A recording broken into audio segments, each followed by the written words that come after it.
Hi, Angelyn. How are you? Hey, I'm good. How are you? Good. Thank you so much for taking the time out of your day to come talk to us today. For sure. Just as an introduction, I'm Rowan. I'm the president of our campus, Carleton. Rhiannon's right here, who is emailing you guys. We're very excited to speak to you today. There are a bunch of people in the waiting room, so I'm just gonna give Tiffany one more minute.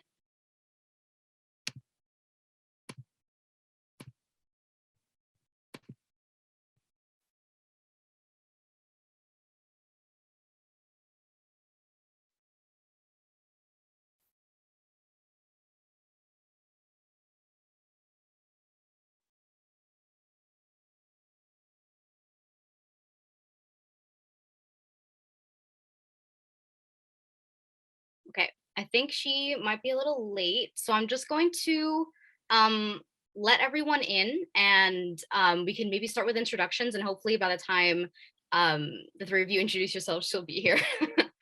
So I'll just admit all.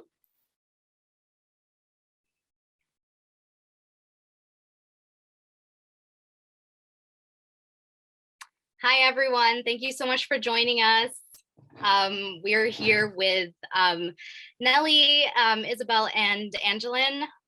Tiffany is on her way, but we will be, I guess, starting introductions. So yeah, this is the Women in Digital Media panel. So we're gonna be asking our panelists just questions about their experience in Canada's media industry. And yeah, so I guess let's get started. Can I guess maybe start with introductions? Maybe we can start with Isabelle.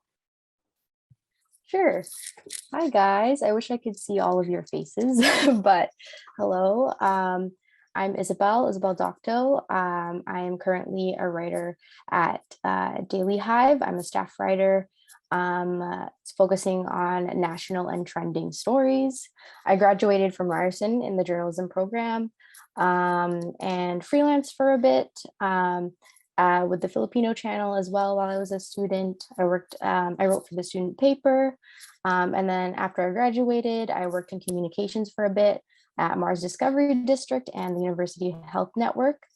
And then I worked at CTV News Channel where I worked as a video producer for TV and also freelanced for Complex, the Toronto Star, and the Representation Project. Yeah, that's a bit about me. I have backgrounds in podcasting and video as well. Yeah. Awesome. Thank you so much. I guess I'll pass the baton to Nelly.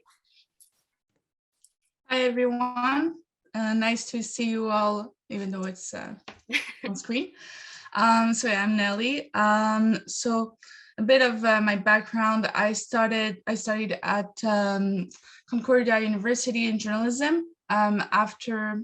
Before going to CEGEP, which is like the pre-university college in Montreal, Quebec, which I went in communications for that. When I was in university and CEGEP, I basically was working in different college newspapers and was also working for a radio station in Montreal called the Beat 925, where I was helping out with social presence and a lot of like digital media there. And then I had a digital media internship at Breakfast Television, which is when I moved to Toronto. Then I did a bit of a different freelance, a bit of my own thing before going back to school in digital media in University of Toronto. And now I work for Narcity, where I am an associate social media editor. That's awesome. So nice to hear. We were joined by Tiffany. Just want to say a quick hello. Hi, Tiffany. Hello, Thank you for hi. coming. Thank you. I'm just getting a sweater. It's really cold. No worries. Okay, so I'm just gonna pass the baton to Angelyn. Can you please introduce yourself and give us a quick scope of what you've been doing? Yeah, sure. Hi, I'm Angelyn Francis. I right now I'm an equity and inequality reporter at Toronto Star. Before that, I was a digital producer at the Toronto Star. And then there's a long list before that too. I studied at Ryerson in the journalism program, and I first worked at HuffPost Canada in their lifestyle department, RIP. And then I was at MSN briefly for a little bit, programming their homepage, doing digital editing there. Then I was at Maclean's Magazine. I was a video producer there. So producing and hosting and editing and researching explainer videos and short documentaries and quick little fun things. And then what did I do? There was a round of layoffs there. So I freelanced for a while. I hosted a couple of podcasts, again, one at HuffPost and another one that was more like a branded one about food. What other things? Yeah, I've done all that. I've been a photographer, writer, video producer, host. I'll stop there, I guess. I volunteer as like a screener for film festivals, so South by Southwest and the Regent Park Film Festival, which is a local community here. Screening short documentaries. So I've done like a big, long, broad range of things. So ask me anything. Yeah, that sounds really exciting. Definitely looking forward to hearing what you've done. Tiffany, last one. Can you do a brief introduction of like yourself and what you've done? Yeah, so my name is Tiffany. I also went to Ryerson University. I finished off in October 2020 when I was actually supposed to finish in June 2020, but COVID said, yeah, right. So then in March 2020, I was an intern at Global News Toronto, and I was there for a couple of weeks, and then the pandemic happened, everything went on lockdown. So in my free time, I still wanted to make sure I was kind of like still in the journalism space and just making sure that I don't lose my like the motto. And so I began freelancing. I first began with Blog.to. That was a mess, so I left. And then I went on writing for Bio Blacks, the Globe and Mail, and I landed an opportunity with the CBC, which was awesome. I got to write a feature for them. And then fast forward to August, I went back to Global News Toronto, completed my internship, moved on to CBC, but like it was Radio Canada, so I worked on the French side of CBC for a few months, and then went back to Global News Toronto to work on a series that focused on racism in Ontario after the murder of George Floyd. So I produced that series for a month, about a month for Black History Month. And then I took a break for, I guess, a whole month. And then I joined CBC Kitchener-Waterloo. And that was until September, which is when I got selected as a recipient for the Canadian Journalism Foundation Black Fellowship Program. So I began that in September. It's been different placements every 5 weeks. I've spent time at Canada Tonight, a little bit of time at Radio Canada, and then Here and Now. I've enjoyed Here and Now so much that instead of doing 5 weeks, I actually expanded my time up until now. Like it's been over 10 weeks since I've been with Here and Now, and I'm really, really enjoying it. So hopefully with everything happening with the Olympics and the coverage on the COVID and the truckers madness, like hopefully I'm able to switch my placement and work into production content, because that's what I'm truly, truly interested in. So yeah, what a journey it's been, really, in like a year or whatever, how long we've been in this situation. Yeah, it's definitely been a long ride. Yeah. So I guess we can get started with the questions. Maybe Rihanna, I can get you to ask the first question. Yeah, for sure. So all of our panelists here today have some experience studying journalism in some capacity. Everybody's Nelly was at Concordia. I think everybody else is at Ryerson. So we all have, and most of us here are journalism and communication students. So I'd love to know, when all of you were kind of transitioning out of school and into the professional field, what were some challenges that you came across, and how did you handle that? How about we go to Isabelle?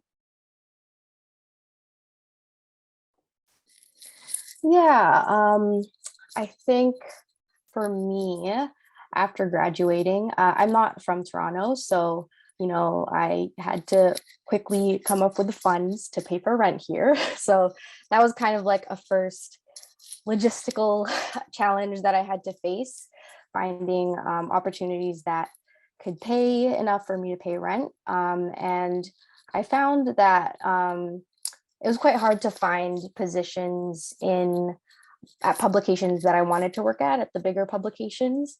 And there were a lot of communications positions. So I had gotten an internship at Mars Discovery District. And then shortly after, an internship at the University Health Network, where it wasn't exactly what I wanted to be doing, but I was still kind of getting good experience from it because I got to produce a video series and also write and interview people as well. And the work environments were great. So, those experiences kind of helped me through that as well, even though it wasn't exactly what I wanted to do. I think like getting your foot in the door in terms of making sure that you have those connections in those, big organizations. Like I would say, I've applied to the CBC a couple of times, and if you're just going through their online portal, it's very unlikely that they might even see your application, not to discourage anyone, but having those connections in the industries, whether it's through your classmates, your professors, really helps as well. So that was another challenge that I kind of encountered when I started working at CTV News Channel. It is a live TV show, so kind of being a new journalist and just being eager and wanting to prove myself, adjusting to that kind of so-called like fast-paced work environment, and learning to set those boundaries for myself, because a lot of times you just end up saying yes a lot, especially earlier on in your career, and it can lead people to kind of taking advantage of you, and that's something that I kind of experienced early on in my career. So just learning to set boundaries and also saying no in times when you need to, because you need to look out for yourself first as well. So those are some of the challenges that I faced. Yeah, thank you so much. And I just wanted to kind of focus on how you said you knew that wasn't right for you, and you knew that there was something else there for you that you wanted to do. I want to pivot over to Angelyn. At what point did you realize that journalism was right for you?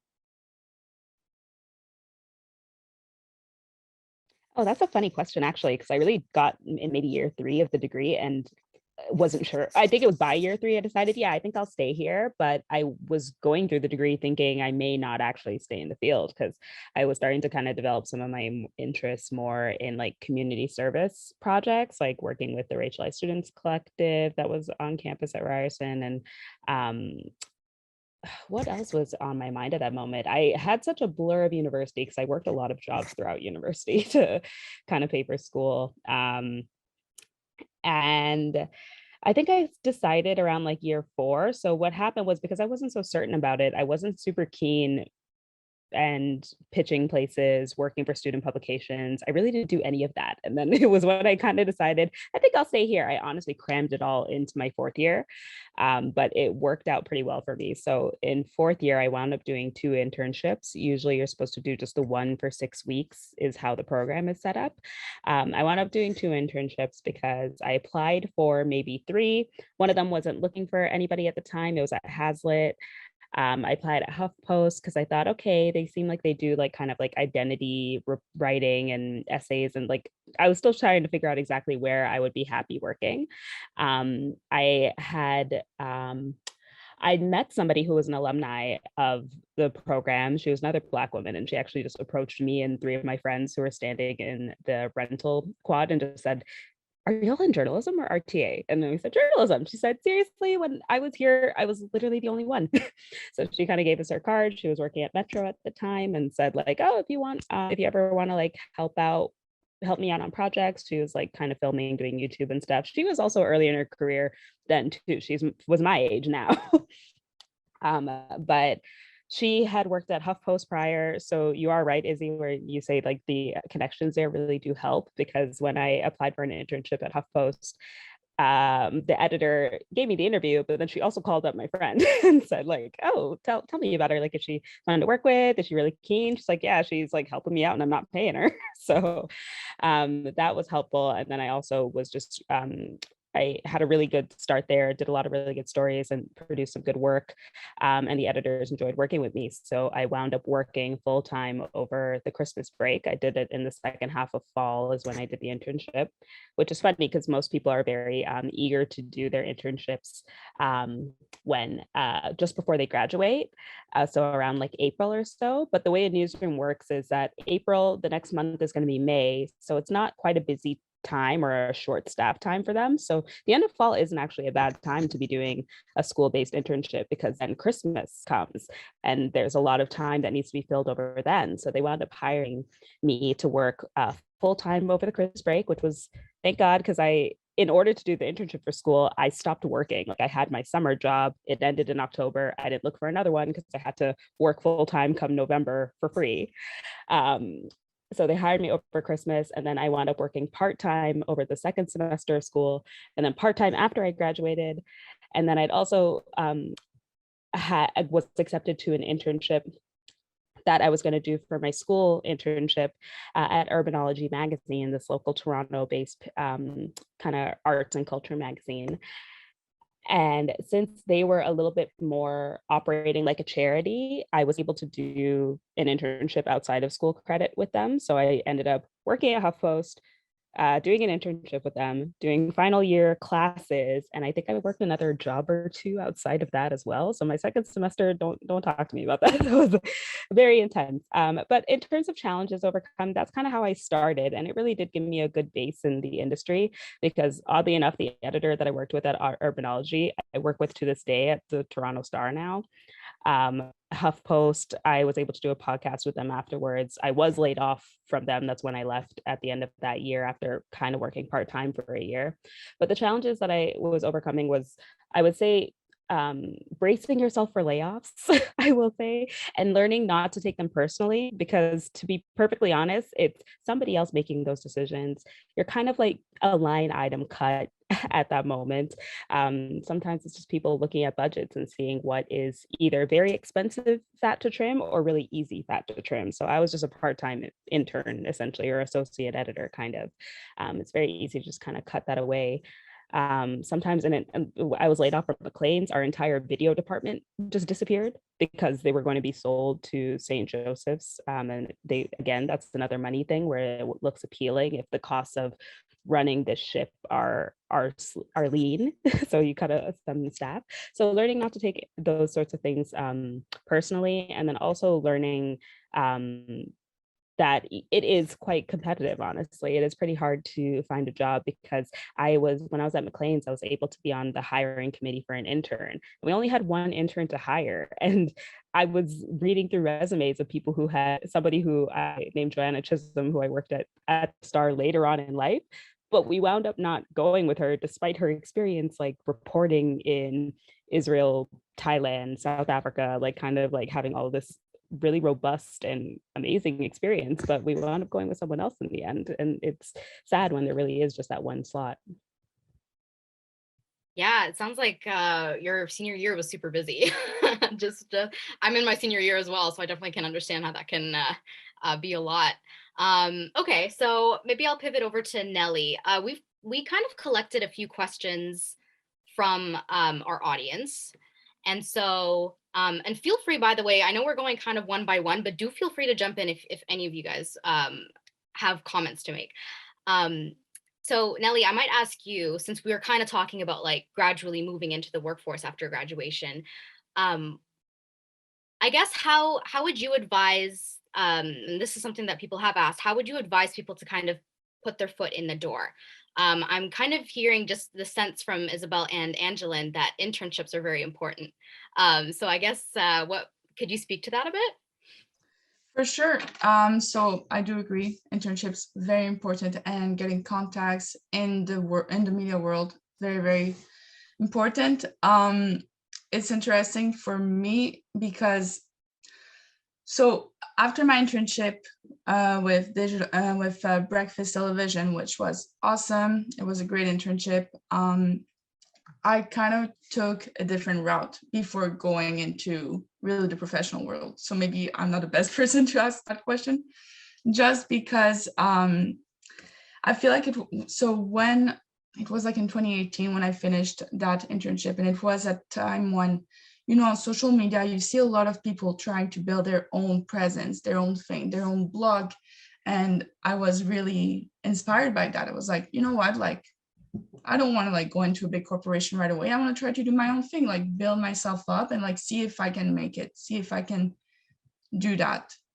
So I've learned a lot throughout that whole year, like just by creating a website and creating my own content, videos, writing my own articles, I was my own team. And it was really, really tough because I also had to like find out like contacts and things like that. So I would go to different meetups. There was a lot of times where I would just go into some of these panels online, just like that. And I remember there was that one time that really like kind of shifted the way that I was thinking. In Toronto, there's these events called Fuck Up Nights. And I don't know if some of you know about them. And basically you go and there's one speaker talking about like how they fucked up and how they kind of pivoted in life. And after there was a meet and greet, and I remember I was like, okay, it's going to be great. I was feeling super confident to talk about my blog and like my ideas and like how I was kind of trying to be independent from kind of following that route that a lot of people were taking. And I remember talking to this older man and super excited about that. And he's like, oh, that's great. You're going to fail, like completely. You're going to fail. Like you're never going to, like, you're not going to do well. You're not taking the smart route. Like, why are you trying to do that by yourself? Like, why? And at first I was like, oh, a man trying to like bring me down, which it did felt that way. But then I kind of took some step back and I was like, you know what, maybe he's not completely wrong in the sense that like, I shouldn't have to take all of that by myself.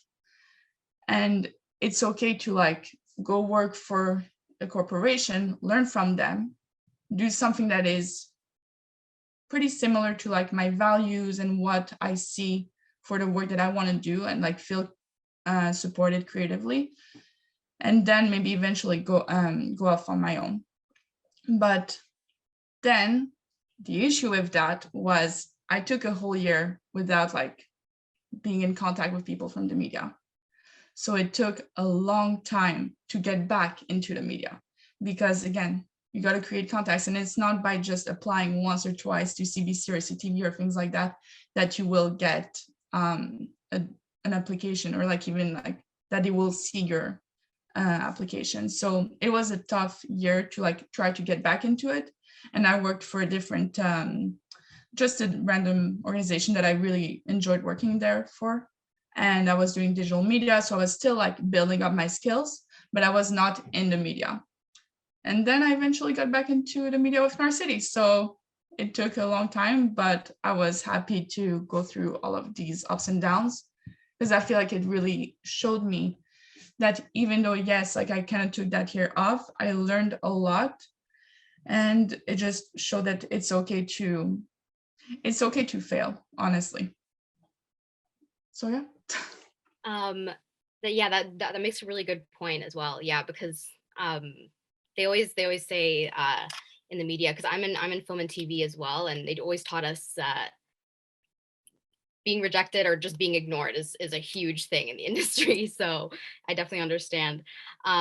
Tiffany, I'm gonna pivot to you, just kind of going off that point that Nelly made about building your own brand and just like being your own brand. That is, I find in the age that we are in now, journalists are multitaskers at this point. Like they are their own videographers, editors, writers. They're juggling quite a lot.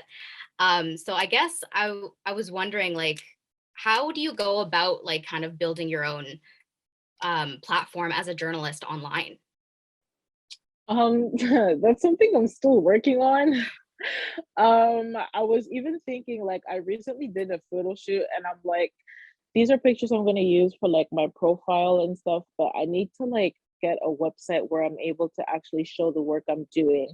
I'm not a live reporter, or I'm not like an active digital writer. And so like if somebody was to access my work, like they're not really gonna know that it is my work, because most of what I do, at least right now, is produce content. So I will show up at a story meeting, pitch my ideas, write everything. But when it's presented to an audience, like the audience is not going to know that Tiffany Mongu did this.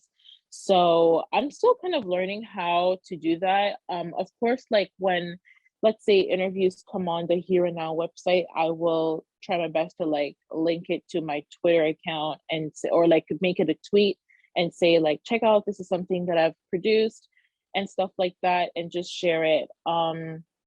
That's something I'm still learning, just because this career is also brand new to me. Like I need to first of all get like my feet into what I'm doing and land where I want to be.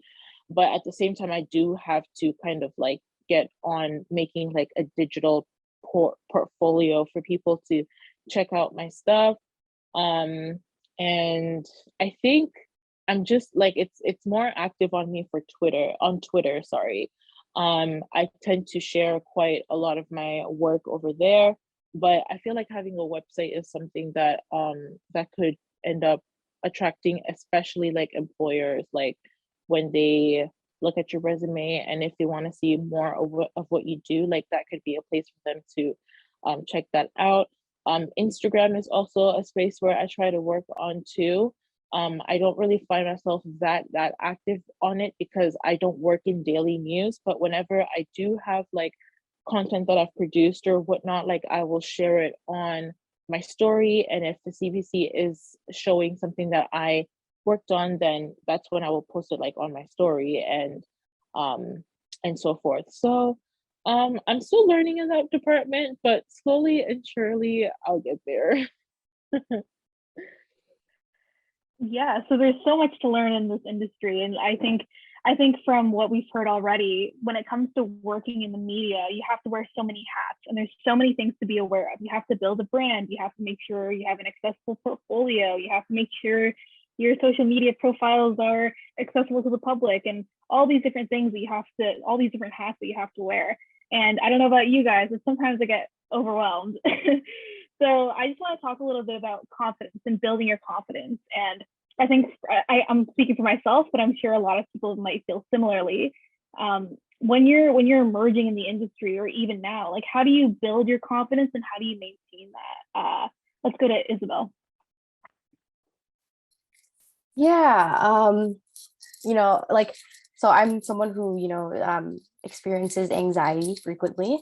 So going into journalism school where, it's kind of more, it's kind of easier for maybe an extroverted person than an introverted person to, I guess, not be successful, but to easier for them to kind of go through the industry. I found like ways to kind of, make it work for me, for someone who is introverted and maybe anxious sometimes. So, taking small steps like, finding out ways that you can communicate with people that might not make you stressed out or something. So like a lot of times in university, a lot of my peers, they were, doing great things, amazing things, pitching to like big publications and news organizations. And, there's like imposter syndrome is very real. And you find yourself kind of thinking like, damn, like, am I like, do I deserve to be here? Like all these people are doing amazing things. But kind of like taking a step back and like knowing that, everyone has like their own paths and that you can also find ways to make it work for yourself. So, I found myself like, for example, like in second year, I wrote a feature story about Graffiti Alley in Toronto. And I was like, okay, maybe I should pitch this to, a publication, like not just the school newspaper, but like a bigger publication. And, I just kept overthinking and being like, oh, I don't know. I feel like the story might have been done before. Like, I don't think like it's worth it. And literally like a month later, a story in the National Post was published. And I was just kicking myself. I was like, I should have just done it. Like, who knows, right?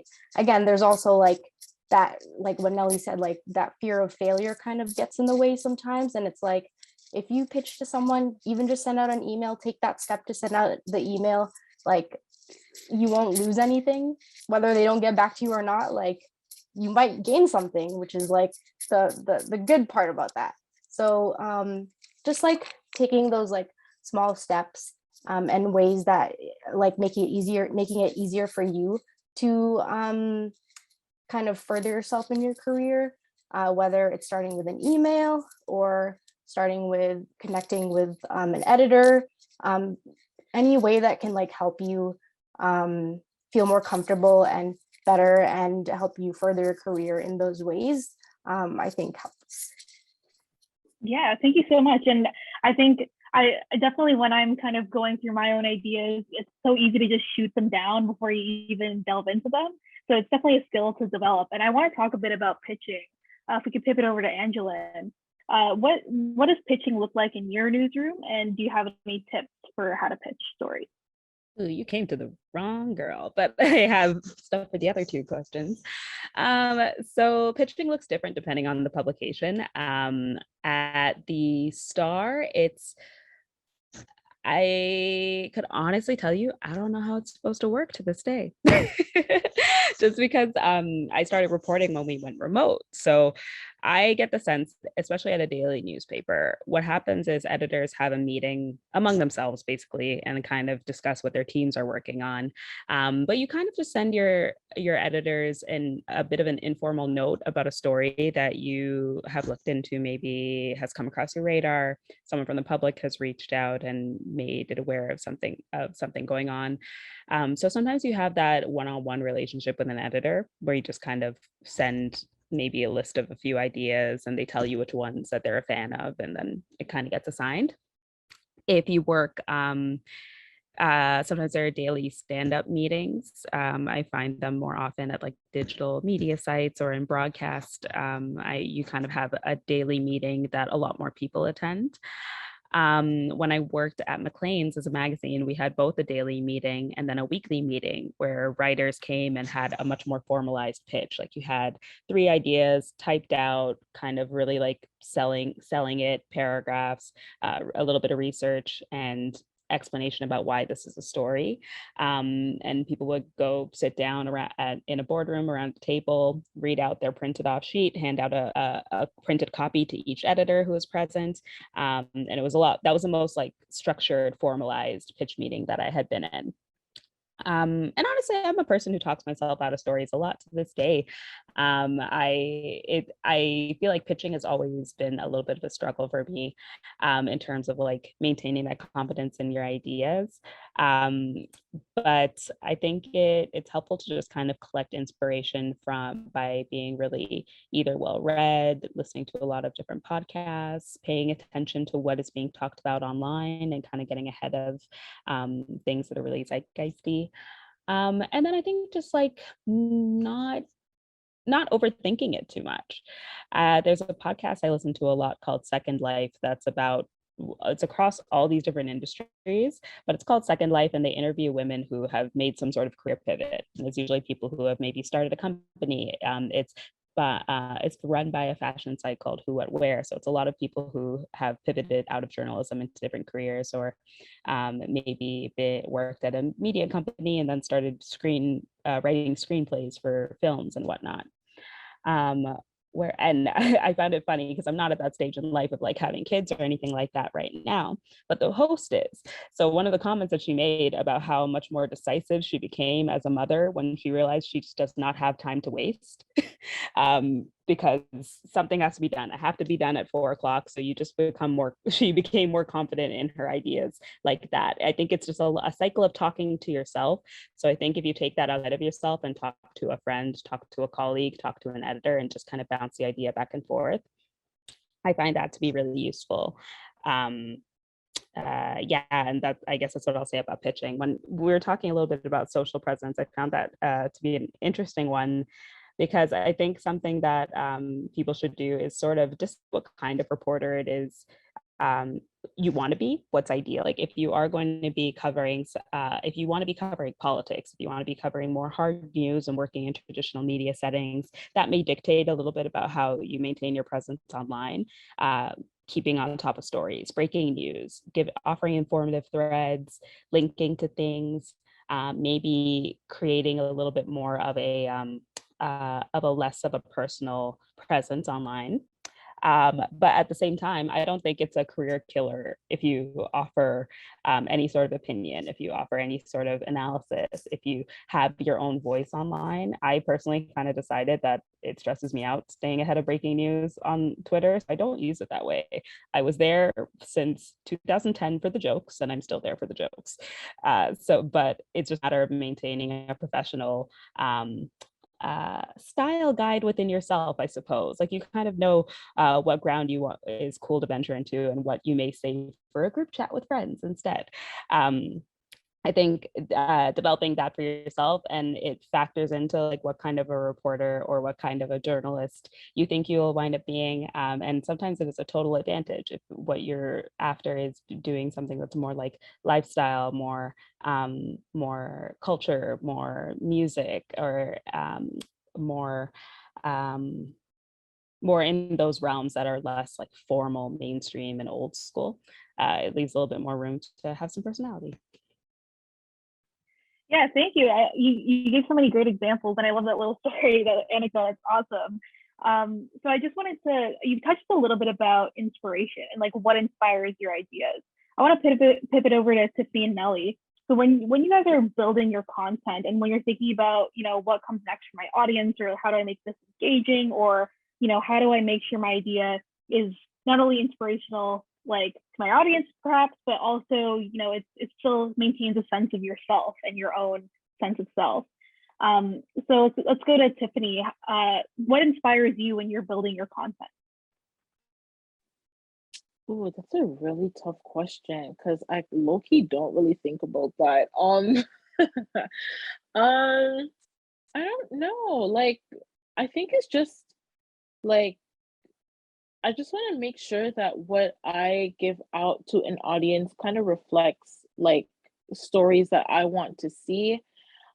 Especially like with the Black community, like I with a lot of things that have happened in the past and how we've been so concerned about a lot of what we do is not out there. And so I think instead of being kind of like using someone as an inspiration, of course, like there are really big names in the industry that I look up to that I use as my mentors. I think that's a way that I use kind of that inspiration. I listen to mentors that I talk to that are in the industry, and I put that out there and share it with others, but I just don't highlight that. I think it's just like a personal thing I keep to myself.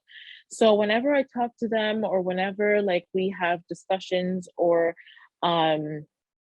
if we have little chats about where I'm at right now in my career, like it's always things about, you know, like stand out, make a difference, be the change maker and stuff. So I use that advice and just keep it in mind. And then when I'm out there looking for stories to chase, looking for people to speak to, like I kind of use that as a way to inspire others and to show that like I'm actually putting my advice into work, and I'm using these people that I admire a lot as like a tool for my success. So I think it's just having a passion and listening, and just focusing and working on things that matter to you is really what's going to help others kind of see that that passion in what you do.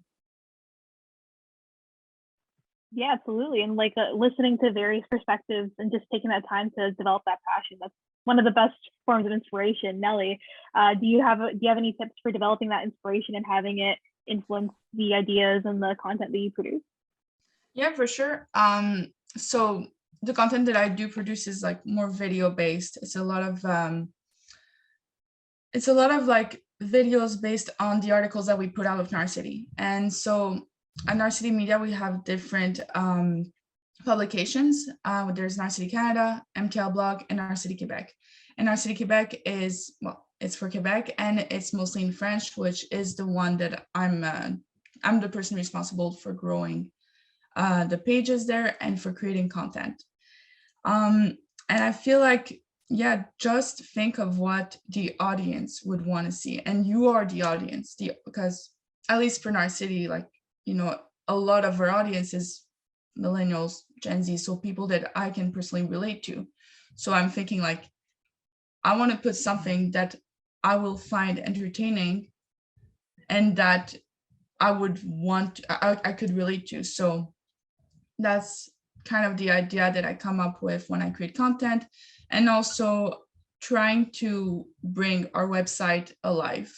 So not just doing, not just having our articles online, but also bringing them in a video form and really talking, well, reporting it essentially through TikTok or Instagram and Facebook. And I feel like that's how we're building our presence. Like, we're building our presence a bit everywhere, because we're not just on your phone. Like you don't just have to write it to read it, you know, you can just see us basically doing the content. Well, yeah. However, there is a big difference that I found for when creating content for Quebec, for example, versus Canada. So just the different jokes, different humor, different way of delivering the news also will be like, I will see a difference with that. And same thing with MTL Blog. So I think at the end of the day, just know your audience and put yourself in your shoes. So sometimes it's a lot of like shifting your mind, but yeah, know your audience. That's great. I'm really interested in the concepts that you guys are bringing up about kind of injecting your own kind of creativity or your own personality into the work that you're doing. And Angelyn, you also touched on this in the way that you kind of use Twitter. So I think this is going to be an open question. I know in journalism, they always talk about this kind of notion of like objectivity and like kind of removing yourself from what you're kind of reporting on or what you're talking about. So I think there's obviously the question of like, how do you approach that? But then there's also the question of how do you approach that as like a woman of color, for example, especially when, you know, you've got all these political issues, you know, Black Lives Matter, all that stuff. So I guess my question to you, again, open question, how do you go about reporting on things? Maybe personal, like things that you feel strongly about personally. How do you go about reporting about them? And how do you feel about this like notion of objectivity and like not really injecting your own beliefs into what you're reporting on?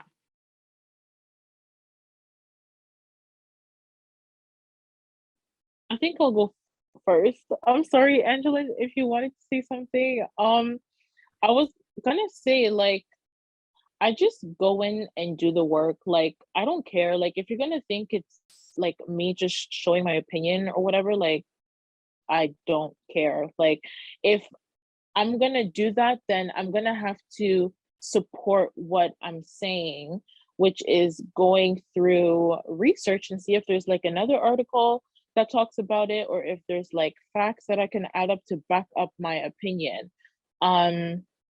Yeah, it's really annoying, but I always find that I kind of like maneuver my way around it, because at the end of the day, you want to report the truth, right? I guess like when it comes to that, I just try to not put my opinion, but like I use my facts as like my opinion, to kind of show that this is truly happening and this is truly alarming facts and things that we need to discuss. I don't personally write down like this is something we need to talk about or whatever. Like I'll provide a sentence that shows like this is an important topic to talk about. When I'm out in the field and I'm talking to people, like I try to I don't like coming up as a journalist, especially when I'm approaching my own community. Like, I will let them know, like, this is who I am and this is what I'm doing, but like, this is a job, but I'm also a person at the end of the day. Like, you can talk to me. And I find that when you tell them who you are, and I guess like you tell them that you're a producer, chase producer, but then tell them like, I understand because, and you kind of bring up those personal points of yours, like, you find that they tend to open up to you because you're not just there to throw a mic and a camera in their face and just want to hear what they have to say for an assignment that you're doing. Like, you actually go out there and you talk to them as real people. And I guess that's where that objectivity is kind of like rejected in the work I do, because I try to put myself first as a person and then kind of like blend that in with what I'm doing so that I get that credibility and that I get to build good relationships with the people that I'm speaking to, whether they're Black or whether they're Indigenous or another person of color. Like, I always try to put myself first because I know like how that's like, to just have somebody come in your face and just get the questions out of the way and not actually sit there and talk to you. Some of the pre-interviews that I do turn into like 30-minute conversations about just people just ranting and just talking to me about how they're feeling about a certain topic, or just talking about things that are normally off the record that I can't put in my pre-interview notes for the host. Like, it's just moments like that that you're like, objectivity doesn't even matter. Like, do you, and you'll be surprised with how good your work will turn out when you do that. Did anyone else want to comment?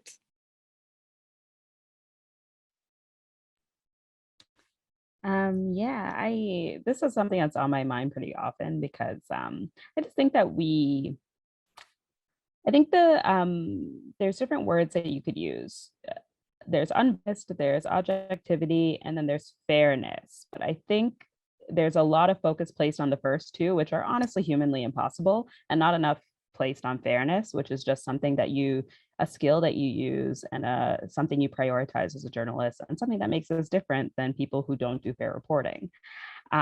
So I think that it's a silly expectation for somebody to be totally unbiased just because you're a person, you have opinions, but it's a matter of how you do your job and how you let that influence you. And what Tiffany said is totally right. Like, regardless of what you're trying to convey, what your background is as a reporter or your identity as a reporter, the things that you choose to include and not include are choices that you're making that shape the story, and they're influenced by your own perspective and what you're trying to convey. So there is always a little bit of opinion, of steering, of those sorts of things that are present in how we structure a story, even if we're, of course, offering comment to people if there's opposing people affected by a story, if there are things like that. I think of an example. There's a book called Kill the Messenger that came out in 2011, but it goes over a bunch of different instances where it's not the one about crack in California. It's written by a woman, and it goes over different scenarios about times in history when media and journalists either helped or contributed to horrible humanitarian crises. So they use Rwanda, they use Mexico, they use Bosnia, they use all these different kinds of international examples. And one of them is also climate change. So they talk about how journalists fell into the trope of both siding science for a number of years when this was simply just scientific fact. I just use that I think of that as an example of how sometimes we can get a little caught up in how we want to convey ourselves as journalists. I think women of color especially feel like they need to overcompensate for this a lot and try to defend the fact that we're not biased, when in fact, if anything, I think we actually just have an area of expertise when it comes to these topics, because we can interpret them in a way that a white person won't, or that somebody who's not from a particular community won't. We just have a lot of inherent background knowledge. And I think comes across even in a lot of people have been talking about yesterday's daily episode that covered the Ottawa convoy and how flawed it was in how it portrayed it. But it's taking things that are factual, but portraying it in a way that just completely misses the story. So and avoiding those mistakes, I think, come from using all of your experience, all of yourself, and all of your areas of expertise. And that includes your identity as a woman, your identity as a racialized person, your cultural background, areas that you grew up in, the ability to develop trust with these communities, because it really is just more of an asset than anything else. So I think keep fairness in mind and try not to overthink it or look at it as something that you have to constantly be like proving that you're not biased, that this isn't a problem, because to be perfectly honest, just go forward thinking it's not.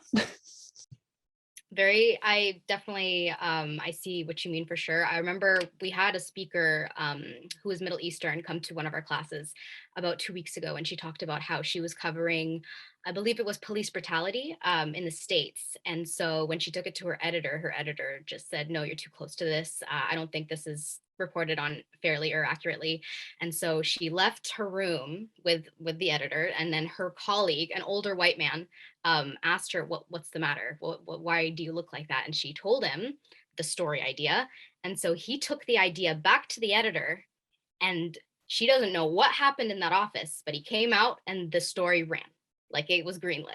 So it really speaks to the power that white men can have in like a newsroom as opposed to like a woman of color, right? Because it seems there's still some systemic distrust when it comes to the things that we report on. So hopefully these are things that get fixed eventually. Okay, so I'm gonna move to Nelly and Izzy. So I'm gonna ask you guys. So I think journalists, their experience, you've kind of become public figures, right? Like you're not invisible. People know who you are. People can come at you with their opinions. Sometimes they're not very kind about it.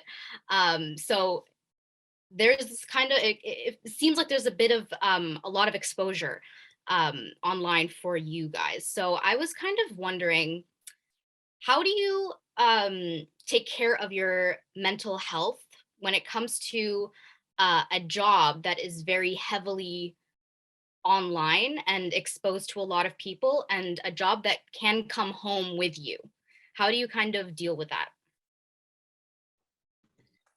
Yeah, I think having worked in like daily newsrooms, especially in CTV, and the years that I worked there, we covered very heavy topics like the school shootings in Florida, the Danforth shooting. And, you know, there were days where I would be chasing people who were at the scene and trying to see if, they would be, comfortable with speaking with us, and they'd tell me of their accounts. And hearing about that and having to be on social media and kind of, I guess, doom scrolling all the time can get very stressful. So I have kind of learned to set boundaries for myself where when, I finish work, I try not to, be on social media too much. And if I am on social media, it's just, for fun.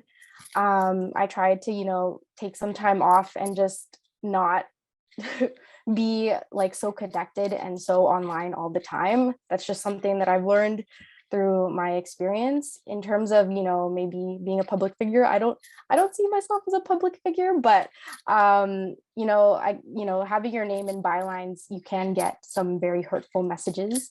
I've been covering the Freedom Convoy, for example, and I've gotten some angry emails, silly, dumb emails, but angry nonetheless. And sometimes you're like, oh, you brush it off, but at the end of the day, it's just kind of people yelling at you, and it can affect you. I remember one time for the Torontoist, which is a publication here in Toronto, I wrote about typography and how it can help make a city accessible, something that I don't think is problematic at all. And this man emailed me a whole essay about why I shouldn't be a journalist and why I'm not worthy, and like how my opinion was not incorrect, even though it wasn't an opinion. And I remember that was the first time I ever got hate mail. And in those cases, reaching out to someone like an editor. So I reached out to my editor. I told her, hey, this person just kind of attacked me out of nowhere. And, in those cases, you can kind of get guidance from, someone who's been in the industry, someone who may have gone through these things, or talk to your family and friends, just rant about it. But yeah, just keeping in mind, your mental health comes first. Your career can always come second. It'll follow. Yeah, just keeping that in mind. I guess following a bit with what you're saying with the hate that you get, well, that we can get as being a public figure. So I only started creating content for Narcity, like putting my face out there in May. And before that, it was just like I was just basically in the behind the scenes. And so once I did that, I remember I was super excited about it. It was a video for TikTok that I made, and I was still like trying to build the TikTok presence. And it was a video of me eating a burger, like a minute burger. And so basically I had just filmed the whole thing, and I did a voiceover with it. And I did my voiceover in French because Narcity, Quebec. However, because my French accent is not a Quebecois accent, and I had lived in Toronto for a few years, my accent was like, they didn't know where I was from. And it sounds silly, but this video got so many comments, hate comments, saying like, oh, where is she from? What language does she speak? Is she illiterate? What are these words? And at first I was like, oh my God, like people are not sure if I'm French, if I'm English, like what is going on? Like they're hating, like not only on the content, but like on me, on my like literally like what I'm doing, what I'm trying to, like my job, I guess. And there were so many. And then I looked and I was like, well, the views are growing. I can just delete these comments that are like very hateful. I'm getting a lot of like good, like my director is happy to see the views, the followers growing. And you know what? These people, like, they're just on their phones. They're just behind their phones and being hateful. And I obviously don't deserve, like, I didn't deserve this, but I was like, you know what? Let them be. I'm doing what I love. And then like there were more bad comments with other videos that I did, and not just about like that was the only video about my accent. So that was fine. But so yeah, anyways, social media can be very, very intense, and it can hurt you 100%. But I also like to think it can hurt you if you let it hurt you. So I let it do its thing. I obviously check the comments and all that stuff. And then after the end of the day, I try to log out from work, and I love like, checking out memes, funny videos, and also I follow a lot of social media pages that are focused on mental health and just bettering yourself. So I try to really disconnect from that part of social media and go to something that is more positive for me. And I also try to go offline as much as I can. I love driving. So that means that I don't touch my phone at all, that I will just go for like hours driving, listening to music, and just knowing that like it's just me, the car, and I don't need to connect at all. So yeah. Yeah, thank you so much. And like, obviously self-care is so important, and just like really taking the time to disconnect. And I think there's maybe this saying that I've heard profs say, that your journalist brain or your media brain never turns off, but sometimes I think we should turn it off just for our own well-being, right? So I want to look to a bit to the future now. So you've all been established in the media world for quite some time, and you've also been through J school, and of course the media industry has changed so much, even within the past 5 or so years. So I want to ask each of you. We'll go to each of you. What do you think is next for the world of digital media and journalism? What's coming next? Let's go to Tiffany. We're definitely still going to be on social media for a very, like, forever. Um, like, as much as I am kind of nervous to say this, like, I don't really see it there being a place for newspapers anymore. Um, there has been like even closures of that in Guelph in my home city over there, because everything is just digital. Like kids even are growing up like with iPads in their hands, and like they go to school in their classrooms, they have the Google Chromes. Like when I went to school, I didn't have that. Like like the world's just changing, you know? And so I think moving forward, like this is what it's going to be like, especially since most of us, including myself, are merging into this career digitally. Like we're not traditionally going to work anymore, or at least like finding people to talk to on our shows the traditional way because of COVID. So it basically kind of also preps us for circumstances where we would probably have to reach out to somebody at a protest over the phone through social media. It's we're just not.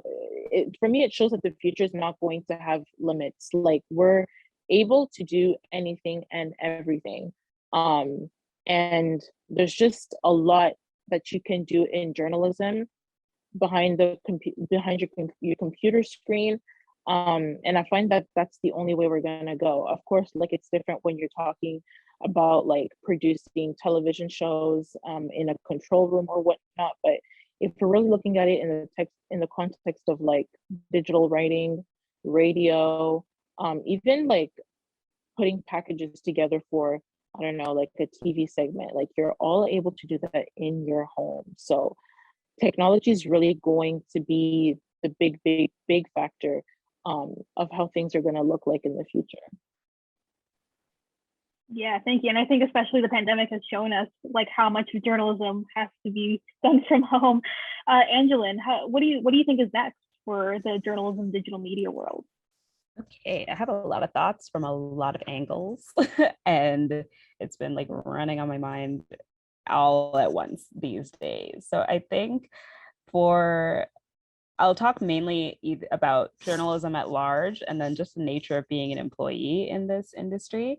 So the industry at large, it's such an interesting time coming off of 4 years of Donald Trump constantly saying the news is fake, the media is fake, the impact that social media has had on how people gather their news. I spoke with a class recently, and one of the students said that he had the impression that news these days have been particularly weighted on one side of a political spectrum, and for him, he thought it was extremely left-leaning lately. And it on the spot, it got me thinking actually about why that impression may be presented. Because to be perfectly honest, I find that Canadian media leans a little more center firmly or a little center right, if you're looking at mainstream publications anyway. And part of it, I think, has to do with the fact that people don't go to a site and see the entire breadth of our job and see how people have decided to lay out a website. And we're so motivated by clicks these days in terms of what we end up actually covering. But even those little things like going to a website and seeing like the entire context of what someone's covering in a day, that's not how people access their news. You see what's rolling through your feed. Your feed is designed by an algorithm that's designed to make you angry and designed to keep you on the platform longer, whether that's by showing you stuff that you either agree with or you vehemently disagree with. So there's a lot to be said there. And in terms of the public's media literacy is wild these days. Just today, I was kind of catching up on a little dispute between about an article that came out of the Ottawa Citizen about the convoy recently, where it got spun into making it seem as though the Citizen doxed this gelato shop and said like made a story out of the fact that the owner donated money to the convoy, but it was actually about the fact that there was a whole list it got spread around social media, and then because of that, the staff was getting harassed. So the story was more about the harassment, but it was very easily spun so people didn't understand the entire crux of the article, and turned it into something that this media organization did, and kind of sick the dogs on this poor business. And it's just like that, things like that have spiraled. So it's gotten me thinking a lot about the public's just media literacy, general trust with journalism, where the hell democracy is going. And those are like the big picture, just the big, like, how is this industry going to rehab from like 4 years of horrible PR, let's say, and running on very slim budgets as we go. So those things have been on my mind. I agree with everything that Tiffany said in terms of just like how we've been moving with working online and working in digital media.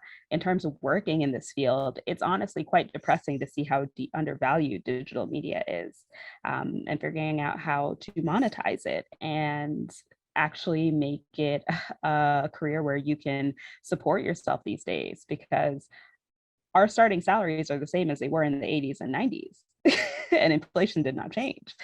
The standard for an article for freelance is $1 per word. And honestly, good luck finding somebody who will pay that. But that was also the standard in the 90s. So it blows my mind that that kind of pay disparity is still such a real thing. And the fact that online things are accessible for free, and people are no longer in the habit of having to pay for a physical item to show up to your door. It shows up through the computer screen, and it's constantly on demand, and you want to be accessing all of these different publications or whatever links just happen to flow by you constantly. So those things are going to be a challenge. And on that same vein, actually, I've worked at news publications. I've worked at really old school legacy publications, and I've worked at brand new publications. So in terms of working and like the logistics of being an employee, I've worked on terrible contracts and I've worked in unionized positions. And it's such an interesting contrast between the two. For example, when I worked at HuffPost, the way that they structured their newsroom was you're on a contract, so you're not getting benefits, you're not getting paid time off, really, you're not getting any kind of permanent employee status.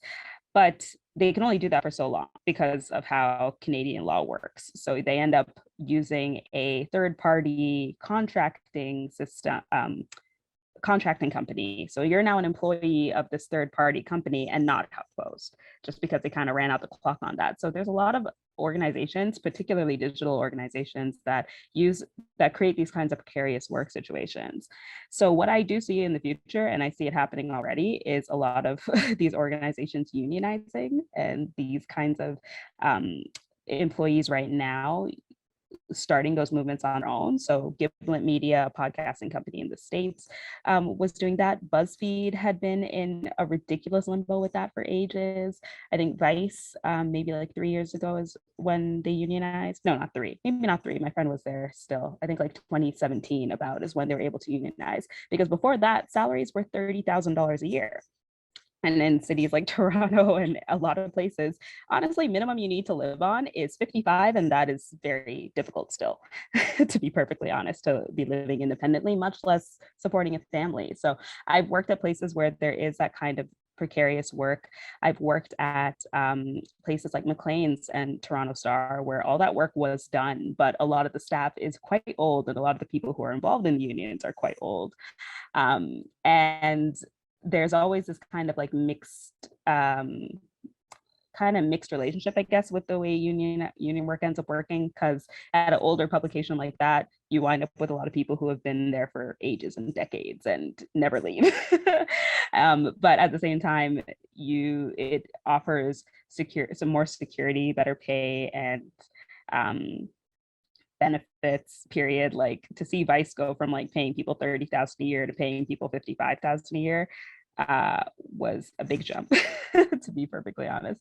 And it's just something that I anticipate seeing. And I was at BuzzFeed for a contract very briefly around the time when they were starting with their kind of union push after a surprise round of layoffs. But then there's always a constant mess going on with it. But I think in terms of like pay, wage transparency, benefits, and unionizing, I totally see that being a route that something that happens in this next realm of journalism. Thank you for sharing your experience. And wow, it's funny how I feel certain about becoming a journalist, but I'm not certain about where I'll land. Let's go to Izzy. Where do you envision the journalism and digital media field going next? Yeah, I just wanted to add to that, Angelyn, I freelanced for a while, no benefits. Like just this year, I got my first full-time position with benefits, so I can finally go to the dentist without paying out of pocket. So yeah, I hope, for the future of journalism specifically, that, you as students going into the workforce are able to find positions that'll pay you well and that will help you live a good life. Hopefully, I don't know how, I can't give the solutions to that, but hopefully we do find those solutions. I am seeing now that a lot of news organizations and publications are going towards more of a subscription-based format. So like publications like the Narwhal, for example. I think that's an excellent way to like move forward in this industry, because people who care about environmental stories will be following the Narwhal, and they're willing to pay for those subscriptions, and you can get more quality, well thought out stories out of that. And on a broader sense, like beyond journalism, in terms of digital media, 2 years ago I had an opportunity to work with an arts collective, Project 40, on an art project that included me creating audio interviews. So it was a photo exhibit / audio exhibit that we showed at a cafe here in Toronto. So it was basically photos of the story. The project was based on people of color and the clothes that have been handed down to them, and what that tells about their story or their family story of immigration. So we had a photographer who took photos, and then I did audio interviews with the subjects.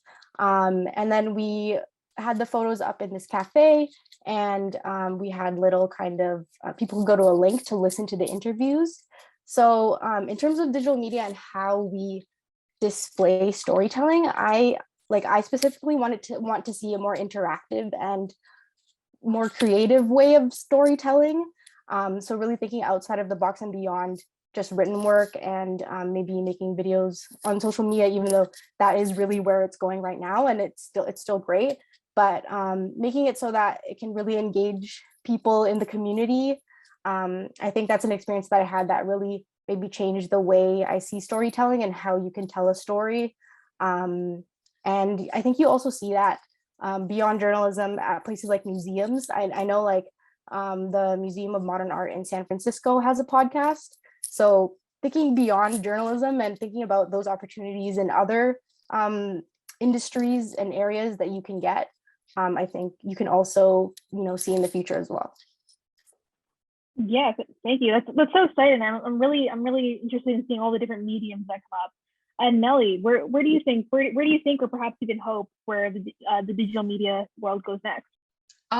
So to add to these excellent points, and I just want to pick back to what you were saying, Izzy, on how it's going to be shifted to a lot of video consumption. So I kind of want to like talk more about the how we're going to consume journalism in the future. And I've been seeing a lot, as I'm sure you have too, on TikTok or Instagram, like all the reels have been, you'll see young people just sharing the news, young journalists putting themselves out there and telling you what's happening. And I feel like what's going to be happening in the future is, to be a bit more positive, is to create this trust, like this really visual trust between the journalist and the consumer, because they're getting more followers and everything. And I think it's instead of being having subscription to a news platform, it might shift more to the individual, and wanting to learn what's going on in their lives, their perspective on news. and also just wanting to experience what's happening on their side of the world, essentially. So for example, like I'm talking, yes, reporting the news, but also, at least from what we're doing, we're putting a lot of, you know, if there's a weather story, if there's a huge storm going on, instead of just writing about it, we will show the video, and that will bring up a lot of news. So it makes people feel that they are being present and that they feel more connected to your organization, or the what you're trying to convey. And so I feel like, yeah, it's just going to be a lot of online video storytelling. That's awesome. So we did schedule this until 7:30, and I wish I could ask you all the burning questions that I'm sure I speak for everyone when I say everyone has. So I do just want to ask an open question just for whoever wants to kind of speak on this, because our audience members, they are, you know, a mix of like freshmen in journalism, seniors who are just about to graduate, and people who have already graduated. So I guess my question to you would be, what do you hope that the people, the audience here should take away from this panel? Just like one thing, just kind of like a final word. What do you think people should take away? It's a loaded question.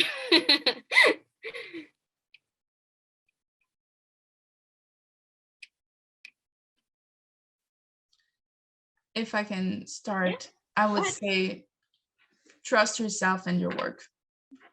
Just have confidence in what you're going to be doing, have confidence in you.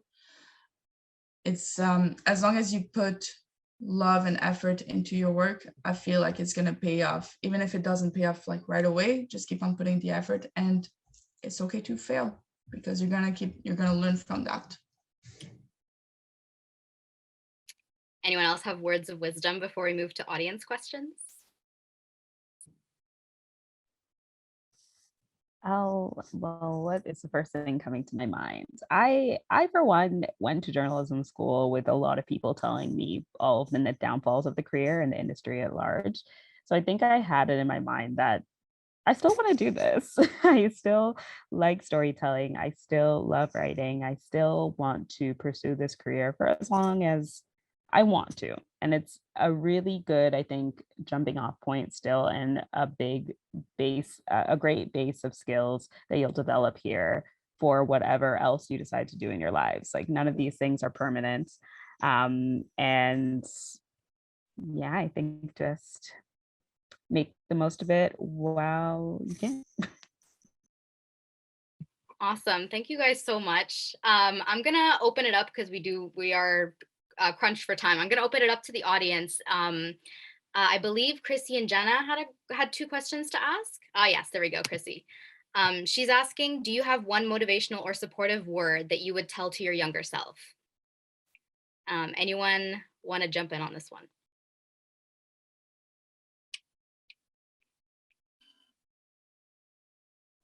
Sorry, I kind of went on a washroom break, but I think I could answer that question.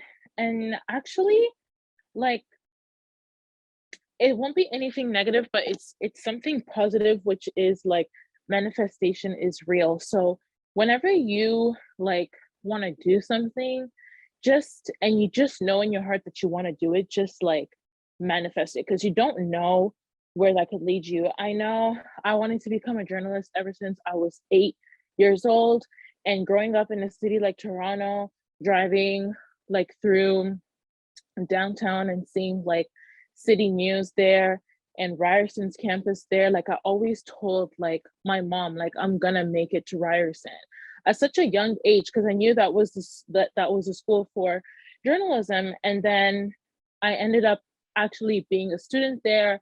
I earned my bachelor degree in journalism, and now I'm actually working in the field. So manifestation goes a long way. So like, do it up, do it up. And if I was to go back to my younger self, like I would literally give her like a big hug and tell her like, you know, like, girl, you did this, like, good job. So manifestation is real. That's awesome. Thank you so much, Tiffany. Shadi is asking, how do you stay grounded and motivated when your work environment gets overwhelming? Can anyone speak to this one? Yeah, I try to take breaks. I try to go for walks, especially since we've been working from home for like almost 2 years. Try to have some like take time off, like screen time off. I meditate. That helps a lot. And you know, if you can, if you have the funds, you know, therapy is also helpful. I know a lot of like for a lot of people that might not be like possible right now, but it is helpful. And yeah, and like I think I've reiterated this before, but you know, setting those boundaries for yourself and knowing when you need to take a break and when you need to say no. Thank you so much, Izzy. If anyone else had any questions, you could put it in the chat. Otherwise, we can go to the log. Oh, Angelyn, you unmuted. Did you have something to add? Yeah, I was just gonna add that the standard resume thing that you put down is I'm a fantastic multitasker. And I learned that the human brain is not actually designed to multitask. So if you're getting overwhelmed, just do one thing at a time. Don't do 3 stories at once if you can help, or if you find that is slowing you down, don't worry about doing that. Map out your next steps, tackle one thing at a time, and try not to feel like your brain is being pulled in 7 different directions at once, because that'll just add to the overwhelm. Very true. Very true. I was actually shocked when I heard that, because I always heard that women are great multitaskers, but apparently like just the human brain in general is just not designed to do that. It's like what you're doing is project management, you know? We're good at managing our time, but you're not actually able to do 7 things at once. Yeah, for real. Okay, so I don't see any other questions in the chat, so we can just kind of move to the log that we have from people who signed up as audience members. Is there anything that stands out to you, Rihanna, that we could ask? Oh, Jenna, you raised your hand. Did you want to speak? Yeah, I just have a quick question. So this is kind of a question for anybody who wants to sort of jump in. And it was kind of briefly touched on earlier, but I was wondering if any of you guys had any additional advice for like pitching or your first time reaching out to a publication that you haven't previously had contact with. And then also, how do you kind of navigate what your rates should be when it comes time to be paid, like that sort of thing, when it's your first interaction with a publication and you don't really, you know, as a new journalist, you don't want to overstep, but you also want to make sure that you're standing up for yourself. I'm not sure if any of you guys have any advice for that. Oh, yeah. No, totally. Oh, sorry. Go ahead. What was I gonna say? In terms of pitching, I forgot to say this. Don't be afraid to follow up, because once you get into a newsroom, inboxes are a war zone. Like there's email after email. There are like 200 emails a day. There's a lot of PR stuff that muddies up the waters. So don't feel like you're being pushy if you follow up. And everyone has different levels of comfort in terms of how much to follow up. I have been on a panel with somebody who is a broadcast journalist at Google, Global, who joked about the fact that she literally like sent emails weekly when she was still like just out of school, kind of just creating her own portfolio via YouTube, just like constantly sending these videos to this contact that she had at Your Morning, and just being ridiculously persistent and annoying to the point that she said, all right, we have something for you finally. But over the course of months. So don't be shy to follow up. In terms of talking or pitching, there's a lot of great documents out there that will outline smart ways to pitch. I think one of the big things is make sure you're pitching stories, not topics. So there needs to be characters involved in it. There needs to be some sort of nut graph, which like ties back to something at large in society. There needs to be a bigger message. There needs to be a reason why you're pitching it right now. So all of those things have to kind of come through in the pitch doc. If you have examples of your work, that's always helpful to link as well. If it's somebody that you totally have never met before. Keep an eye out for people like on Twitter. People always say, hey, I'm an editor for this and I'm looking for stories about this. Like people send those things out frequently. So kind of keep an eye out on what editors are on Twitter, get on different mailing lists, because a lot of it is about timing. Like editors have an idea of what they want at that particular time. So if you're pitching out of the blue, it's a good idea to keep an eye out for openings such as those. There are websites that also talk about rates. That was a big thing for me, to be honest. Like I didn't want to apply after I got a big surprise with some of the salaries of my early jobs. And I realized that there are ways to find out salaries and freelance rates at publications. I think it's called Who Pays Writers lists people anonymously list just what rates they received at different publications. If a position is unionized, there's a collective bargaining agreement that's somewhere online that shows you what a pay scale is, and you can always negotiate outside of that still. And in terms of like asking for rates, even if you're new to it, if you have a few examples of your work, if you have a good reason why you would be the person to tell the story, like don't be shy about asking for higher rates, especially because some pieces are like $100 for a piece is very little. 150 for a piece is very little. About 300, 350 isn't bad, but it could still be more, honestly.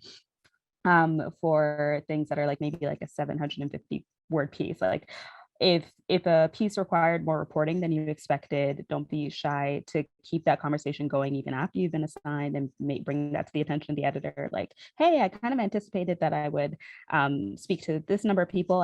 This actually wound up happening. Is there something that we could do to shift the compensation? If somebody says, offers a number, says we're offering a number for this sort of story, the usual rate that rate that I'm familiar with for this kind of piece is usually this. Is there something that we could do to bring it closer, or things like that? There's different ways to phrase it. There are ways to also, like, once you feel like you have that confidence and that firmness of experience, you could just flat out say, this is my rate. And sometimes places will say no to it, and that's totally fine. It frees up your time to be doing things that will be more worth your while. Was there anything that you wanted to add, Izzy? Yeah, so I was an associate editor at Chatelaine, so I had kind of like seen the background of all of editors receiving pitches and accepting pitches. So a lot of the editors, just like Angelyn said, at Chatelaine, will actually go on Twitter and do a call out for pitches. So, keep an eye, follow those editors of publications that you want to pitch to. And then also make sure that your story will fit for their publication, because a story for Vice will be different for a story for Chatelaine. So keep in mind their audience as well. In terms of, like, for Chatelaine specifically, the digital editor there is always looking for pitches. She's always looking for service pitches specifically for online. So keeping that in mind and kind of knowing the mandate of the publication is helpful. There are also a lot of Facebook groups, like journalism Facebook groups, where editors will post it and even post job opportunities and also pitching opportunities as well. So I know there's the Journalists of Color Facebook group. There are a couple more. There are a lot. So maybe I can like send them to Rihanna or something, and they can share them with you. And in terms of rates, like publications, like for example, Chatelaine will have like a set rate for a certain number of words that you'll write. But just like Angelyn said, if you find that you're doing more interviews than you had anticipated, it doesn't hurt to ask for more. And it also doesn't hurt if you do you plan on doing freelancing like kind of full time, which is more of, it might mean that you need to pay bills and you need to set that rate for yourself. It also doesn't hurt to kind of give a rate as well, just like Angelyn said. And just like keeping an eye out on social media and like looking into those editors and even writers that you're interested in, and even connecting with them, sending them a DM, asking them if there are any opportunities, will help you when it comes, if you want to pitch something. Yeah, thank you so much. And so what I'm hearing is shoot your shot and stand up for yourself, right? But yeah, that's awesome advice. So our final question of the night, I want to just hear a sentence or so from all of you. And we'll start with Tiffany. if you could talk to yourself, perhaps when you were a student or when you were around our age or when you were younger, and if you could just tell yourself one thing from the past, what would you say? Try harder. When I was in school, like I felt like I was just there for like the books. Like I didn't really put myself like in school publications or organizations that would like help me have a better portfolio. So when I was done school and I was kind of looking for these opportunities and they were like, oh, send a demo, send whatever. I was like, oh shit, like I feel like I don't have that much of that. So, but in the end, I made it work. I made it work. And yeah, I think it would just be like work harder. And because like I would also see my class, like my other peers, like they would do a lot of stuff with like RETV News, for instance, which is like the campus publication. And I'm like, oh yeah, like I do not have time for that. So like when it came to like third, fourth year, I was sort of scrambling, like, oh, I need to get this done so that like CBC or whatever gets impressed with what I do. But in the end, it worked. So I would tell myself work harder, like stop looking in the books and focus on put some time in your career, instead of electives or whatever.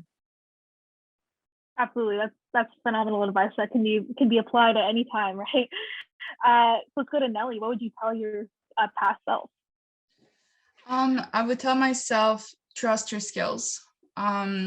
When I was in university, and even up to very recently, I feel like I've had imposter syndrome. So just when being in journalism school, I didn't feel like I deserved to be in journalism school or to do what I loved, versus like people who were there and had done so many things during like high school or whatever, and had such a big background compared to what I had.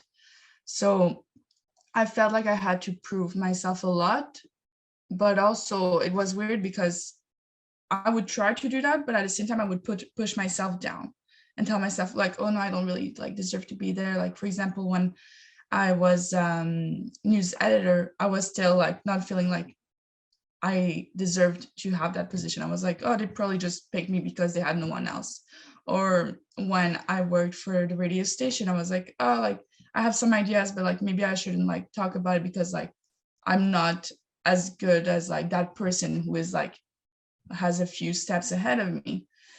And I remember like again in university seeing this person who is now my colleague, Alex Malky, and he was just doing everything that I wanted to do, like everything, like but from doing journalism to presenting and doing fun things for social media. And I thought it was so fun to see him do that, but I never thought that I could be that person. And well, fast forward a few years later, it's fine, not that much years later, but now I'm his colleague and I'm doing exactly what he's doing. And it feels pretty good. So I think trust your skills, and that imposter syndrome, just throw it out.